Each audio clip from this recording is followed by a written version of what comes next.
Mesdames et messieurs, dans la nuit du 31 avril au 1er mai, j'ai été dépassé. Natop Short est maintenant officiellement la chaîne Minecraft française avec le plus d'abonnés. Bon, alors là, déjà, peut-être que la majorité d'entre vous vont se dire, mais attends, Natop Short, c'est quoi ça? J'ai jamais entendu parler de ça. Peut-être qu'il y a plus de chances que vous ayez entendu parler de Natop. À la base, c'est un youtubeur Minecraft qui fait des vidéos depuis plusieurs années, et récemment, il a relancé une chaîne un petit peu secondaire sur laquelle il poste des shorts. C'est des shorts en rapport avec Minecraft, mais c'est des shorts qui, on va dire, sont optimisés. Voilà. Donc ça, c'est un petit peu le short, là. Donc il y a un villageois, il tape le villageois, il va faire un petit jump, il bouge sa tête. Bon, globalement, voilà, il fait un petit truc, c'est satisfaisant. On va pas se mentir, c'est vachement orienté vers les enfants. Et du coup, bah, c'est quoi mon avis là-dessus? Mais t'en fais dépasser.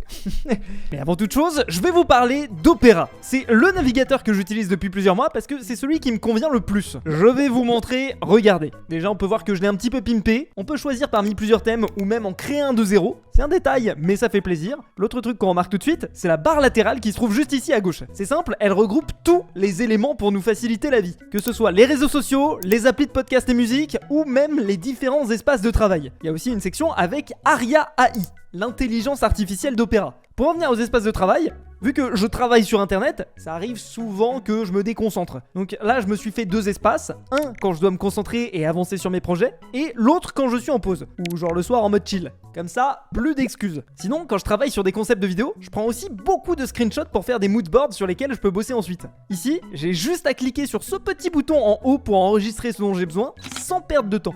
Et puisqu'on est sur plein de sujets en même temps, le Tab Island est trop pratique pour s'y retrouver et séparer les différents thèmes, comme la chaîne principale, Palladium, le shop, etc. C'est bien rangé et on s'éparpille pas. Et enfin, en un clic, on est protégé par un VPN et un adblocker qui sont totalement gratuits et intégrés au navigateur. Ça régale. Il y a plein d'autres outils disponibles, alors n'hésitez pas à télécharger Opera avec mon lien en description pour les découvrir et les tester. Et encore merci à eux pour leur soutien sur la chaîne. Il y a deux choses. Personnellement, je trouve que dans les réponses à mon tweet, les gens ont été quand même vachement durs avec Natop. Le contenu cancer et fast-food d'internet fait toujours plus de vues et d'abonnés que le contenu travaillé et écrit. Choquant. Bon, en fait, je comprends un petit peu ce délire, mais fut un temps, en fait, c'était mon contenu qu'on appelait le contenu cancer et putaclic. Surtout le putaclic, en fait. Fuse. Ah bah, Fuse, bon, malheureusement, Fuse, bon, après ça marche, hein,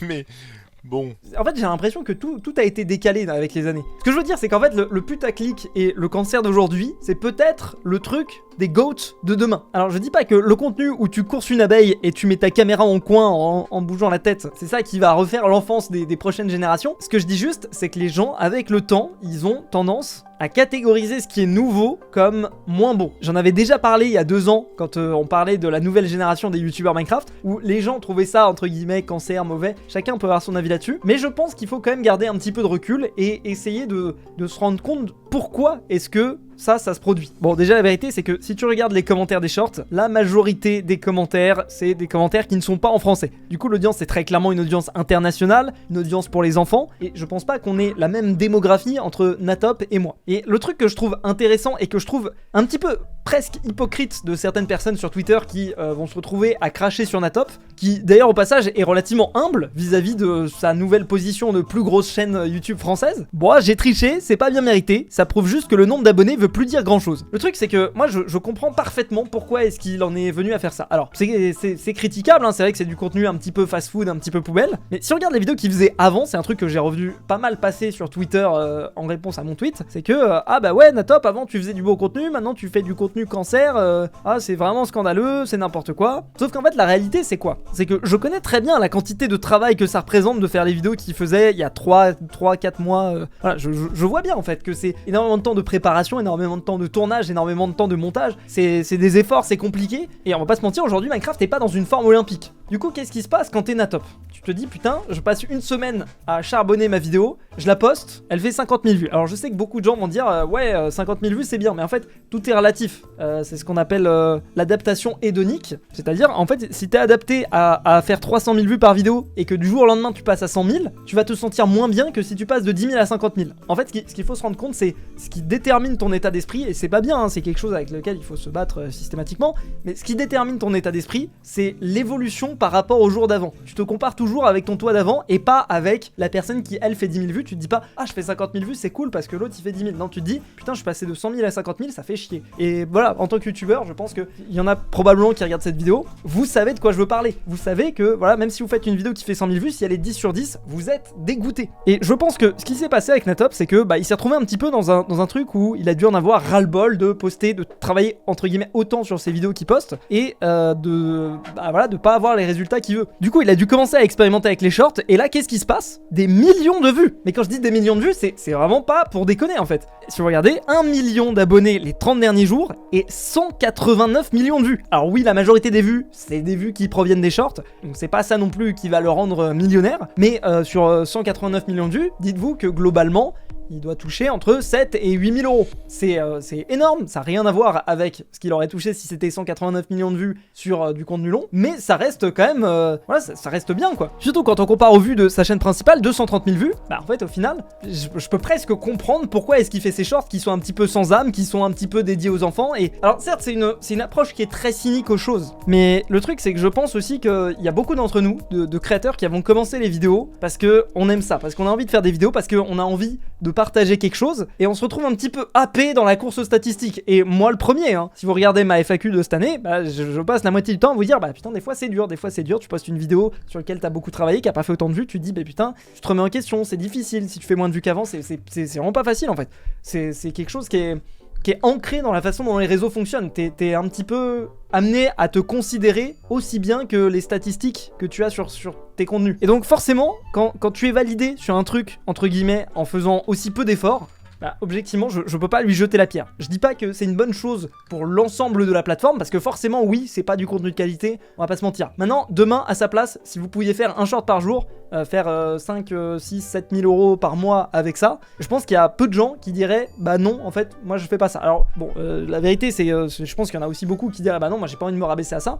Mais quand t'es créateur et que ça marche plus, je peux comprendre que certains ils passent un peu du côté obscur. Tout ça pour dire que certes c'est pas du bon contenu, je suis d'accord avec vous, mais je pense c'est facile de juger la personne quand on n'est pas dans la situation. Maintenant qu'est-ce que ça veut dire pour moi? Voilà putain je suis plus le king de Minecraft. Bon déjà premièrement j'avoue je le vis pas vraiment mal. Je me suis jamais vraiment considéré comme le king de Minecraft en France, ne serait-ce que parce que si on y regarde de plus près, je trouve qu'il y a d'autres youtubeurs qui peuvent être catégorisés Minecraft qui ont plus d'abonnés aujourd'hui. Alors certes par exemple Furious Jumper il fait plus beaucoup de Minecraft, il fait surtout du Roblox et du multigaming, mais voilà par exemple Minecraft mais il y a 100 boutons mystères, c'était à 3 jours et il a 5,7 millions d'abonnés. Alors oui je pense dans les youtubeurs qui publient régulièrement du contenu Minecraft, qui sont encore actifs sur la plateforme, je dois être un des premiers, si ce n'est peut-être le premier en francophonie, enfin je sais pas, j'en sais rien, j'ai pas regardé en détail, mais je me pose aussi la question de, ok, à partir de quel moment est-ce que je suis un youtubeur Minecraft, et à partir de quel moment est-ce que je le suis plus? Vous l'aurez peut-être remarqué, mais sur ma chaîne principale, j'ai engagé une transition dans laquelle je fais de plus en plus de contenu hors Minecraft, de contenu IRL, de contenu qui n'ont pas vraiment de rapport avec les jeux, et je fais une petite transition vers ma chaîne multigaming qui s'appelle Fuse,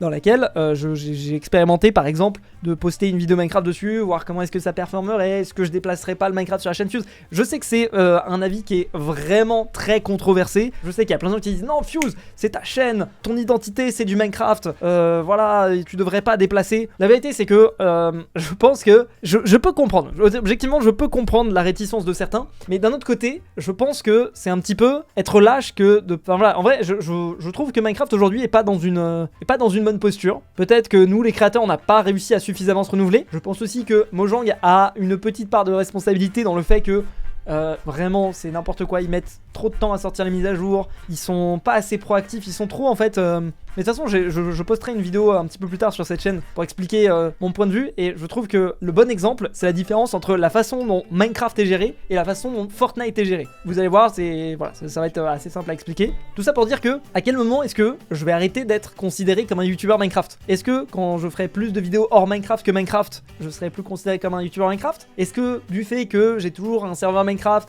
que j'ai toujours un pied dans la communauté Minecraft, que je teste toujours des trucs régulièrement et que je me tiens au courant je serai toujours un youtubeur Minecraft. Je sais pas, à vous de me le dire, ce que vous en pensez. Alors, je sais que ça va faire parler beaucoup de gens, cette transition vers la chaîne secondaire. Vous inquiétez pas, je prends mon temps, je fais les choses bien et je vais faire en sorte que les gens qui aiment le contenu Minecraft retrouvent toujours ce contenu Minecraft sur la chaîne Multigaming et que les gens qui aiment le contenu Multigaming de la chaîne Multigaming ne se retrouvent pas lésés non plus avec que du Minecraft. Je vais essayer de faire les choses bien, je vais essayer de faire en sorte que tout le monde y retrouve son compte, mais moi le premier en fait. C'est-à-dire que c'est moi qui passe mes journées à tourner des vidéos, à faire des projets, à faire ce genre de trucs, et si je suis pas épanoui, et bah ça n'a aucun intérêt. En fait, je vais prendre plus de plaisir à faire mes vidéos, ça va se ressentir, et au final tout le monde sera perdant. Bref, cette vidéo c'est plus une ouverture de débat, des questions que moi je me pose et que peut-être vous posez, même si je pense que ça vous touche beaucoup moins que moi par définition. Mais je suis curieux d'avoir votre avis, et en tout cas le fait que jusqu'ici on m'ait considéré comme la première chaîne Minecraft de France, en vrai, ça m'a fait un petit peu réfléchir et je me suis dit mais putain c'est un truc de malade quoi. Moi j'ai commencé mes vidéos, j'étais personne quoi, il y avait des youtubeurs qui avaient des millions d'abonnés et jamais à aucun moment je pouvais me dire un jour quand les gens penseront à youtubeur Minecraft ils penseront à moi. Alors forcément il y a toujours les Sifano, les Frigiel, les Fanta et Bob, les Hypierre auxquels on pense aussi hein. Mais peut-être que pour les plus jeunes générations, et bah je suis le Hypierre des générations un peu plus jeunes et ça, rien que ça de me dire ça, c'est trop cool en fait, c'est trop cool. Je pense que c'est au fond, c'est peut-être pour ça aussi que j'ai commencé YouTube à la base. C'est parce que j'avais envie d'être le créateur que moi je regardais quand j'étais plus jeune. Voilà, je m'éparpille. Si la vidéo vous a plu, vous connaissez la chanson, le petit pouce bleu, l'abonnement, la chaîne secondaire, tout ça. Salut tout le monde, c'était Fuse, à la prochaine, à plus.